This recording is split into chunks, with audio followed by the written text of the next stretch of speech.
Andy. That was really nice. And thank you all for being here.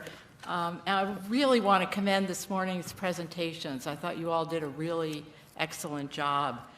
I'm now going to introduce the final speaker, Raplh Baric, who is a person I really admire at the school.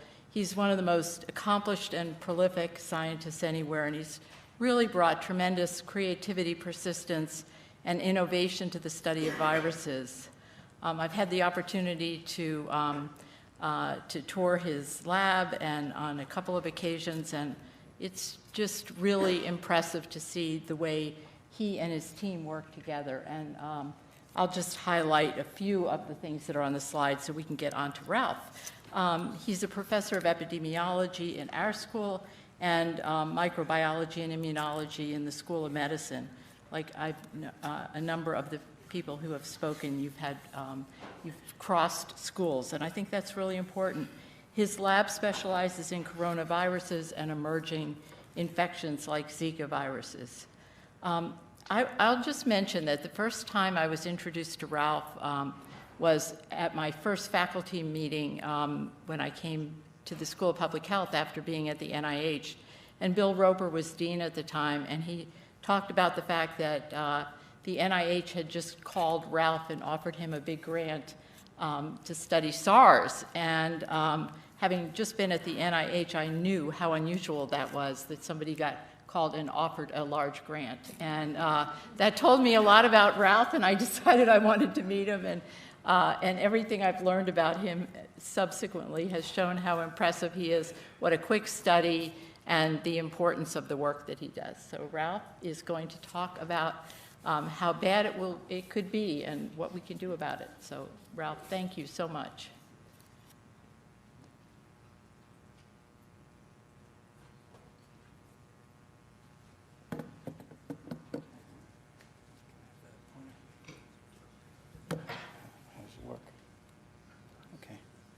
And how do I advance? Just this, right? All right, great, thank you. Well, I have to admit I'm a little worried about giving this talk, partially because, as Yogi Berra said, it's tough to make predictions, especially about the future. So there's a good chance I could be wrong. I study coronaviruses, noroviruses, flaviviruses, and do some influenza virus research. Just to give you some background of what I do. The other reason that I'm a little bit worried is being labeled as a harbinger of doom. This is not me. I'm not one of the four horsemen of the apocalypse. And I want you to let you know that I'm really kind of a nice guy. So please come talk to me after this talk.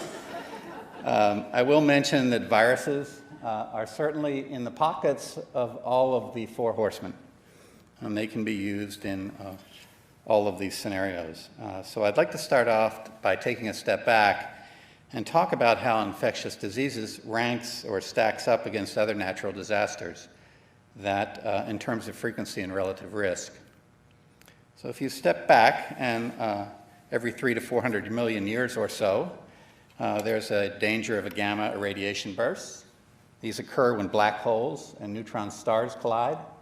It shoots out this burst of gamma radiation, which can strip away the ozone layer, cause acid rain, result in high UV radiation levels to plant and animal life on the planet, can result in global warming. And this can occur as far as 6,500 light years away. Fortunately, it doesn't happen so often, so don't really lose sleep about this at night. A little bit more likely to cause an issue is an asteroid strike. The Earth runs into about 3,700 to about 7,800 tons of debris as it floats through space. Occasionally, some of these are big rocks. When a really big rock hits the planet, this can result in an extinction level event, like what happened to the dinosaurs. The good news is that mammals became dominant, and so we are here today. Otherwise, we'd probably be lunch. The U.S. takes this threat fairly seriously, so NASA has a near-Earth object program that tracks satellites that are large enough to cause damage to the planet. The one problem that they face is they can only track them for about 100 years, and then the accuracy falls off. But fortunately, Bruce Willis from Armageddon is here. I just want to point out that he is also a Pennsgrove boy. We actually went to school together. It's a little town in New Jersey, 3,500 of us, a clear epicenter of planetary defense. So remember that, please. Anyway, moving up on the list, we have supervolcanoes. These become a little more frequent. They're about every million years. These are volcanoes that are large enough to coat the continent with about a half an inch of ash or more. The last big one that went off was Tabu, which was in Indonesia, resulted in an ice age and knocked the human population down to about 10,000 individuals. There's about 20 of these of concern on the planet, and this is ours. It's Yellowstone, obviously. Please go to the caldera and spend some time at that hotel. It's quite a treat. Finally, we have Carrington-level events, which probably some of you may have heard of. Most people have not. These are geomagnetic storms. So when solar flares throw off a lot of coronal mass, they can hit our electromagnetic waves that are around the Earth, and this can result in magnetic storms. The biggest one occurred in 1859. There wasn't much electronics at the time, but it caused fires in telegraph offices. It shocked or electrocuted telegraph workers. Some much smaller ones occurred in the 60s and the 70s that knocked out power grids in the US and Canada. Lloyd's of London says that they can cause about $23 trillion in damage and potentially knock out the power grid for 1 to 5 years. So this is not insignificant. And what's a little bit scary is that much larger flares are possible. So NASA has taken this pretty seriously, and the first solar probe that's going to go around the sun is going to be launched in this summer, and they are going to take a look at this. But this can certainly knock out GPS, cell phone, internet, and the power grid for several years. Okay, so now we're back into infectious diseases. Here we are. It's the #1 threat, and from my perspective, so since I've been on the planet, there's been an epidemic virus every decade, starting with Asian flu in 1957, Hong Kong in 1967 or 68. H1N1 came back in the 70s, followed by HIV, followed by West Nile, and then we got to the 21st century. And things sped up. SARS was the first epidemic virus of the 21st century, about 8,000 cases in 33 countries with a 10% mortality. Chikungunya virus emerged around 2005 and sort of slowly spread across Asian to Polynesian islands and then arrived in the Americas, where it caused a huge outbreak. Millions of people were involved in 2015. It's still here today. The Mexican flu in 2009 caused 220,000 deaths worldwide. MERS coronavirus emerged in 2012. It's still around today with a 36% mortality and about 2,200 cases. About the same time, H7N9 emerged in Southeast Asia with about 1,600 cases with 39% mortality. It's still around today, followed by Ebola with about 30,000 cases and a 39% mortality. And then Zika virus sort of drifted across Asia, ended up in Polynesia, and then arrived in the New World to cause another huge pandemic with the major complications being microcephaly and CNS development problems in infants and developing children. So if you look at virus families, clearly influenza and coronaviruses and flaviviruses are the 3 most predominant groups that are causing problems in the 21st century, followed by alpha viruses. Because I predominantly study coronaviruses and hate being behind flu, I include swine, and so there's 4 more big pandemics of swine. So clearly the most dangerous viruses on the planet are coronaviruses. I had to say that, Adolfo. There have been outbreaks of flu also.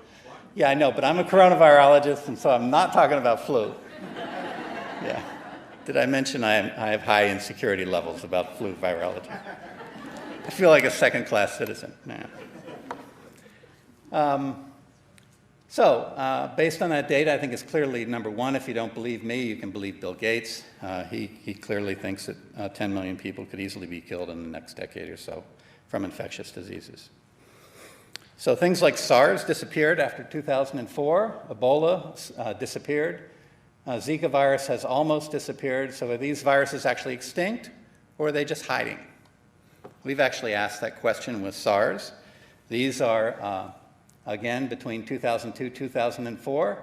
These are the viruses associated with the expanding SARS epidemic.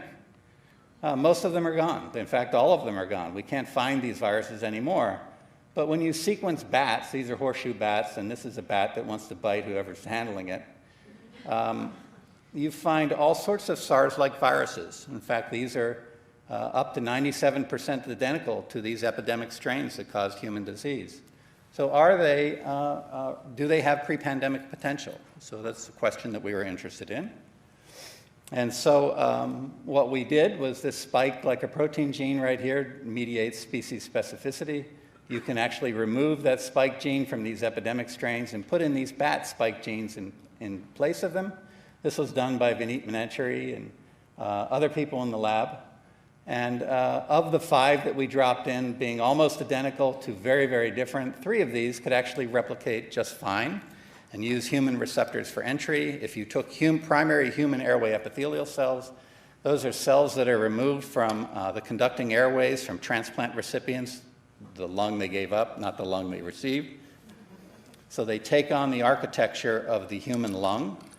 SARS loves to replicate in these little cells that have cilia sticking out of them, and these viruses grow in those cells as well as the epidemic strains. And you can do a variety of experiments to try to get an idea of their pre-pandemic potential. So they replicate in the right cells, and they replicate exceptionally well. If this mouse, if the parental strain is virulent and you drop these bat strain genes in, they attenuate virulence. That's good news. But if you take a mouse that has the human receptor in it instead of the mouse receptor, these viruses are lethal. So they clearly have the potential to cause lethal disease.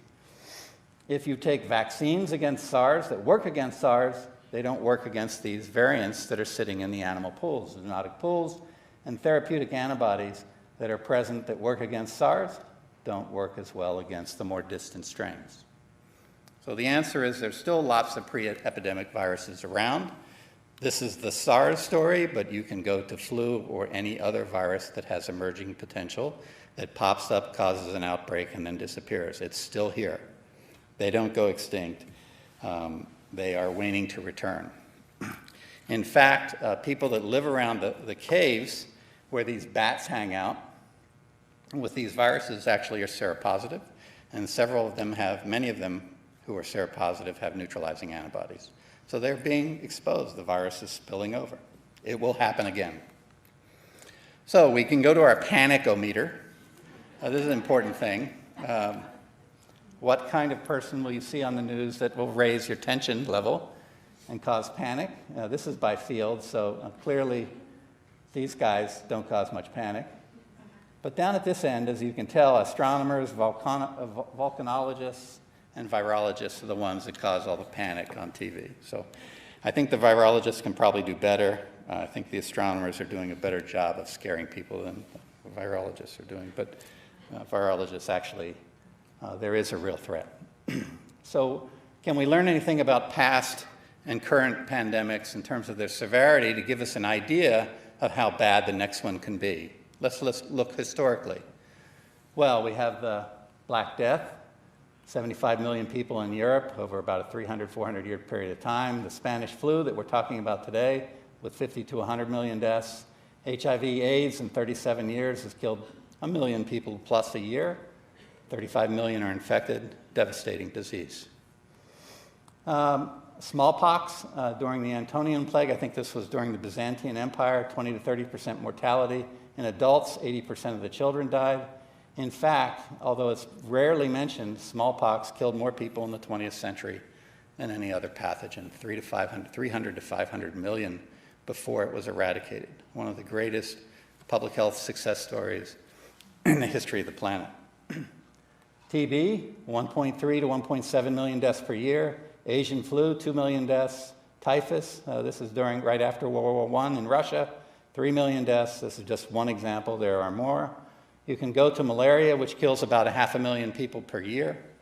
And then there's the gastrointestinal viruses. I usually try to show a video of Victoria Falls. Imagine the water flowing over that for 30 to 45 seconds, and you have an idea how much diarrhea is on the planet. Yeah, but this is a little squeamish before lunch. But in reality, 1 out of 9 children die from diarrheal disease, and this is a tragedy. When naive populations come into contact with new pathogens, the results can be devastating. In the New World, when Columbus and Cortez came, they brought smallpox, flu, and measles. For example, there were about 250,000 natives in Hispaniola when Columbus first arrived. Within about 50 years, 95% of them were dead. In general, 90%, some argue as much as 90% of the native Indian populations on the North and South American continents and Central America died from the 30-plus pathogens that came over with the colonists. That's pretty tragic. Let's not just think about humans when you think about the potential for catastrophic events. Food production is critical. Fungal pathogens, largely ignored, have caused about 70% of the global and regional extinctions. The best one in my mind is the chestnut tree blight, which killed 2 billion chestnut trees. Food crops, there's lots of food crop pathogens that attack potato, rice, corn, wheat, and soybean.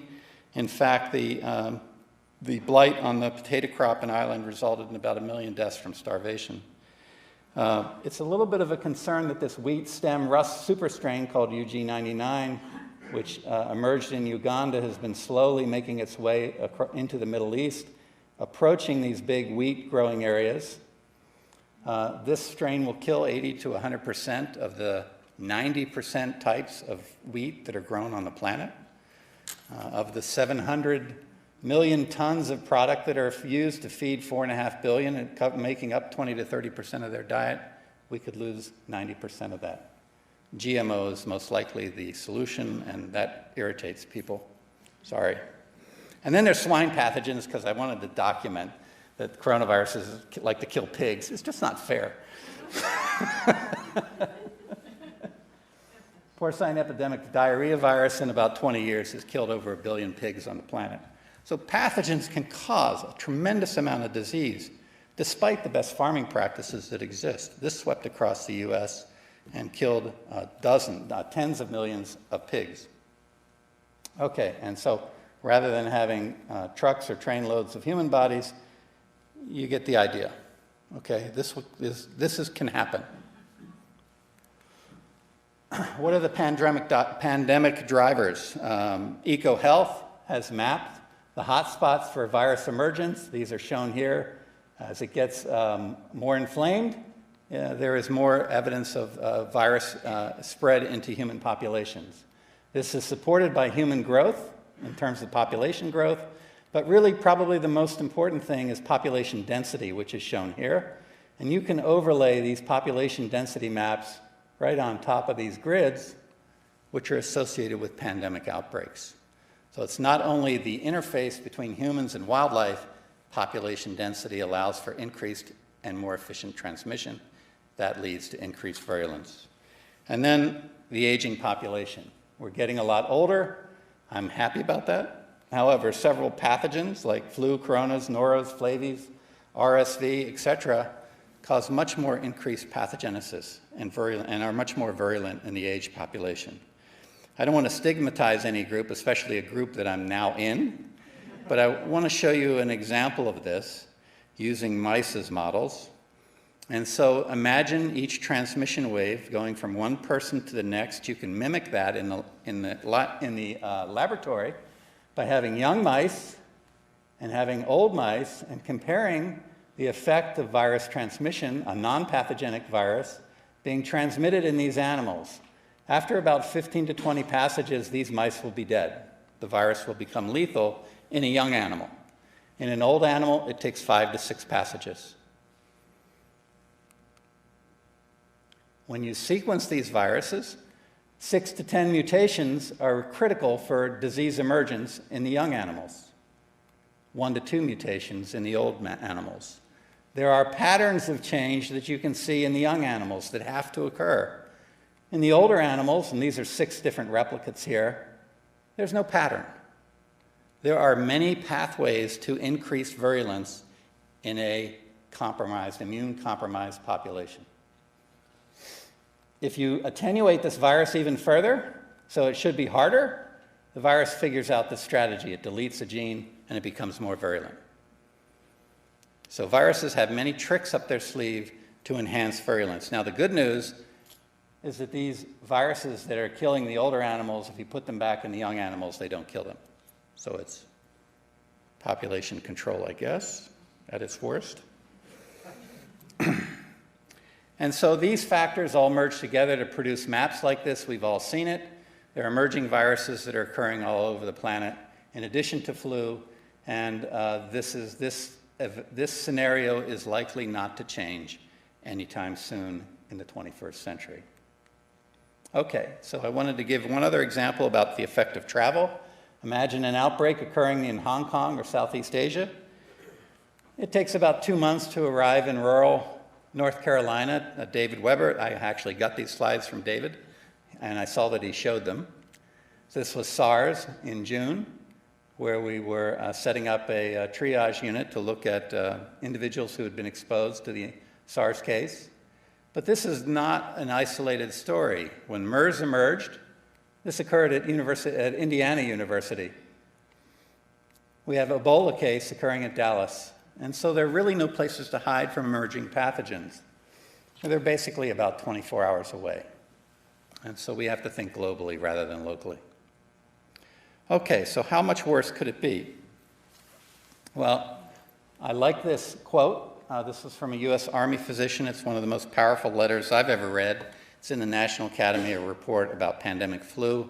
He's writing his father about treating cases during the flu pandemic. I don't have time to read it. But I will say this, the data suggests that it can be a lot worse.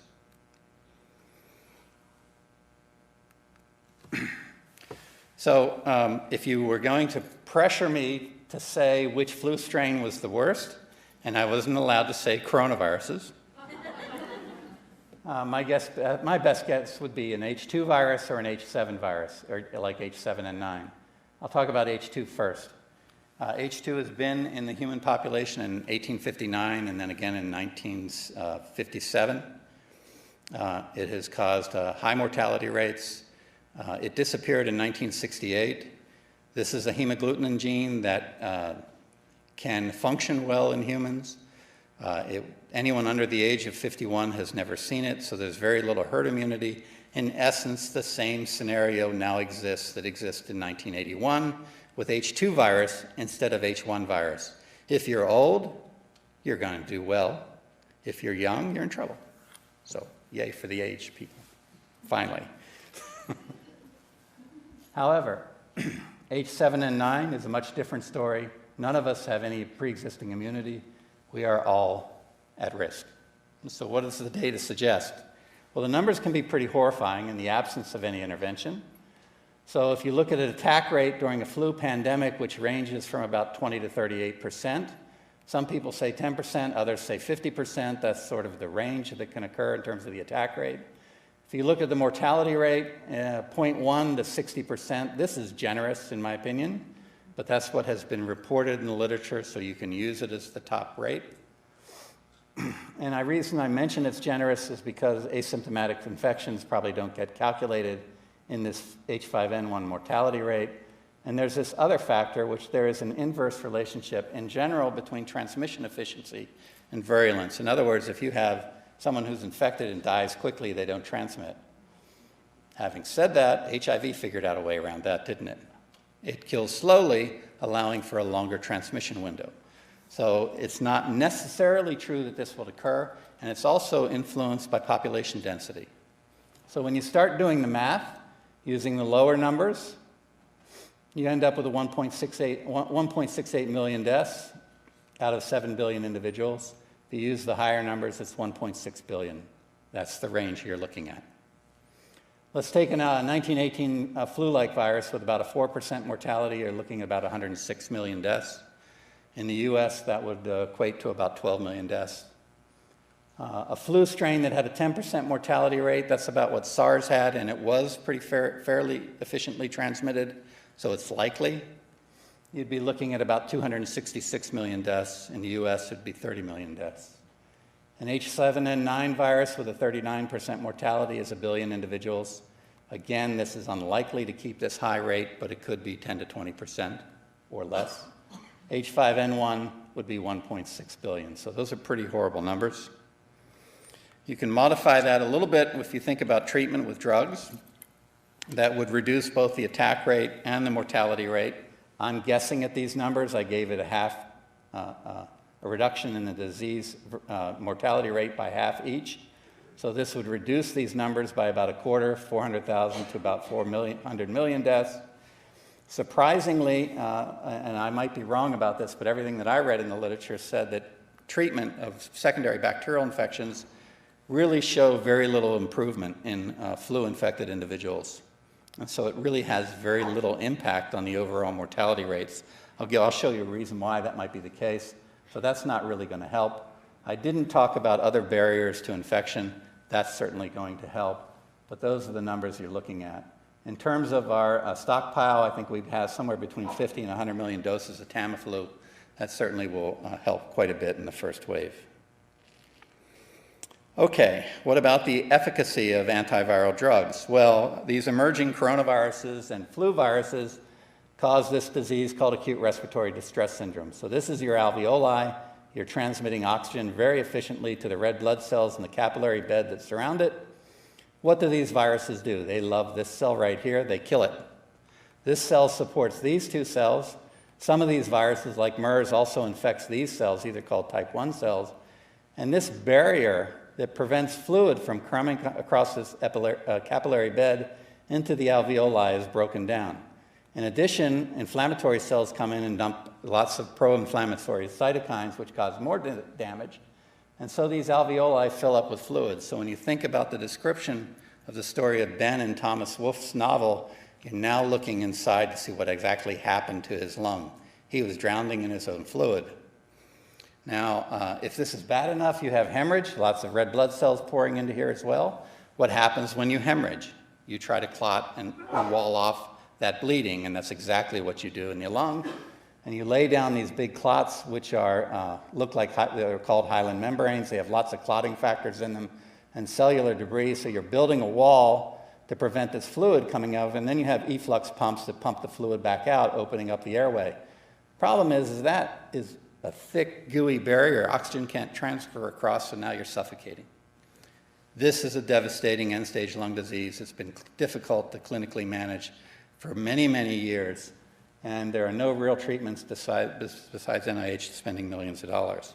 So what happens, so I wanted to mention that this is both a virus and a host immunopathologic disease, and so you have to treat both, but all of our antivirals only attack the virus, not the host response.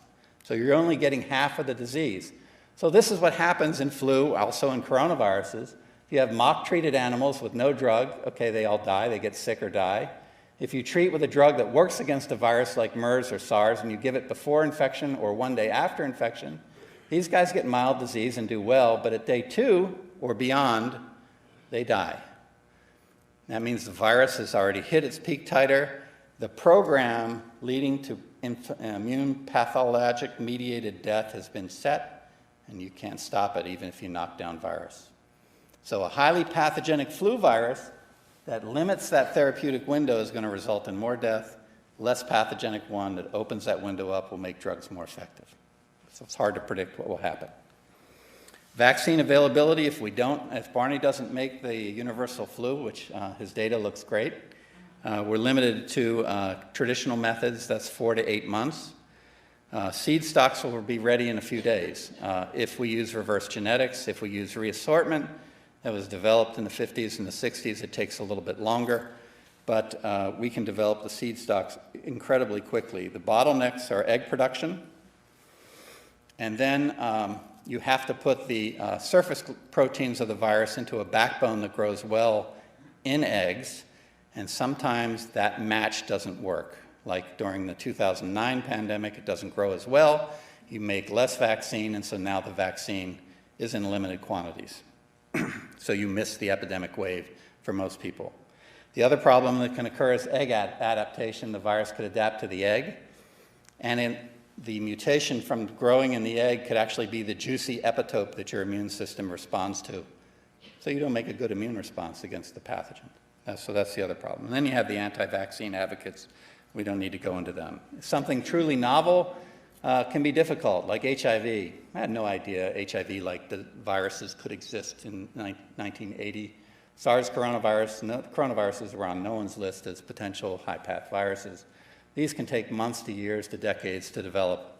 Using current technologies, I think the newest technologies will drop that quite a bit. But this is also then complicated by vaccine-induced immune pathology, vaccine-induced enhancement, or antigenic variation. They're tough nuts to crack. Let's move on to social issues and talk about how society responds. So in 1918, this is infant mortality rate per 1,000 people. You can superimpose on this graph the mortality rate for adult men and women or pregnant women, in that there was high mortality in 1918, 1915, and it's now very low. So in other words, people in this time period were quite familiar with death. It was a part of life. We now live in, to some extent, a sterile environment. The people who are alive today have no appreciation for the disease severity that can exist in populations. Go to any farm homestead and look at the cemetery and look at the number of 5-year-olds, kids under the age of 5 that died, and the number of wives that the farmer had, probably because of death during pregnancy. So we have no frame of reference for this. The scale is beyond our comprehension. Many people are likely not going to respond and be at their best in this sort of environment. That's a more positive way to say things could be horrible. The vast majority of nations are not prepared. In reality, 6 are prepared, including the US. The rest are in various stages of conceptual development to no development to partial development. So the US is well placed to respond, but the rest of the world isn't. That means that the global economy is going to suffer because it's going to collapse in other countries. This is going to either collapse or be in shambles. There's going to be shortages with very little infrastructure, inequities, inequalities in terms of health care, yes. Physicians will have to make difficult decisions about who gets care, who lives, and who dies. That's bad news. What about the market? I want to give you some good news eventually. So in 1918, that outbreak had very little effect on the Dow and the S&P 500. It dropped initially about 24% in 1918, but rebounded in 1919. The UK equity market was in a bull market both years.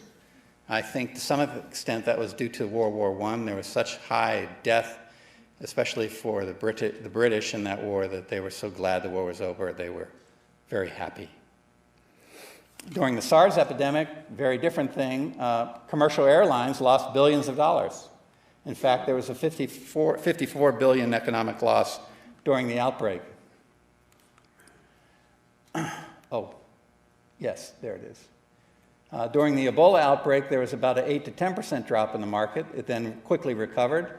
I wanted to give you good news. There are winners out there, right? So if you want to be prepared and make money in the next pandemic, if that's what you want to do, buy stock in hazmat suit makers and protective clothing or companies that make antiviral drugs of that particular pandemic. You'll probably do pretty well. There are actually mutual funds for pandemic preparedness. You can bet on anything in this country. Some products do well. 1918, including masks, same thing today. Pandemics really are times of opportunity, and I like George R.R. Martin's quote of chaos as a ladder. There's an opportunity for people to have political gain, financial gain, and personal gain during times of social upheaval. And that will probably occur. There will be misleading stories on social media, miracle cures that will be touted, conspiracy theories. One thing that is kind of new, you could probably buy and order your own vaccine on the internet for about $200 now. So you can buy your own vaccine and probably vaccinate yourself. If you have a little bit of knowledge, and most likely somebody will come up with a scheme to sell that in a legal way, not a safe way. The scientific community may run into all sorts of ethical dilemmas. At UNC, there's at least a dozen faculty who can have experimental vaccines ready within 2 weeks. There's other groups that will be able to test drugs for ability to inhibit virus replication in cell culture that will be done within a month, and those will get published. There'll be lots of hype, there'll be news reports. None of it's FDA approved, none of it's truly safe, but if you're dealing with a 10 to 20% mortality rate, people are going to want to take it. And that leaves all kinds of ethical dilemmas around the concept of what would you do to protect those who you love. And also universities may get hounded with riots in terms of hoarding drugs and vaccines that could protect the public. So what can we do? These have been covered in this session. Leaders and health professionals have to retain their credibility, speak in a unified voice, and tell the truth.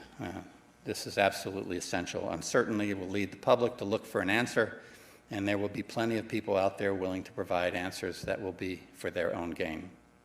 We live in an interconnected world. This is not a local problem. It's a global problem. We can't ignore the rest of the world. We have to think about poverty, public health, infrastructure, and trying to help up those who are not as well off as we are. The concept of One Health is important, and I think we have to recognize that pandemics are inevitable. Finally, I know I ran over. I think we have to think about scalability plans and surge capacity. David gave a great talk about UNC's preparedness. I think the bigger question in the other 5,260 plus hospitals or so in the United States, are they equally as ready? I don't know the answer to that question. I hope the answer is yes. Most likely it's not. We have stockpiled drugs, medical supplies, and deployable medical facilities and beds. I'm not sure how well the logistics will work to move that around in the face of a large pandemic. And I think it's absolutely critical to continue to support basic and applied research and to embrace new technologies. I think Barney and both Adolfo and Yoshi all gave state-of-the-art talks talking about the latest developments that are available that can be applied to rapid vaccine design. And these are listed here. I don't want to really run through them. But in terms of diagnostics, therapeutics, and vaccines, we really are at a peak in terms of the revolutionary capacity to respond more quickly than we have ever had before. This is not 1918. We have much more powerful things on our techniques available at our disposal that allow for rapid response, which would save lives. And with that, I thank you for your attention.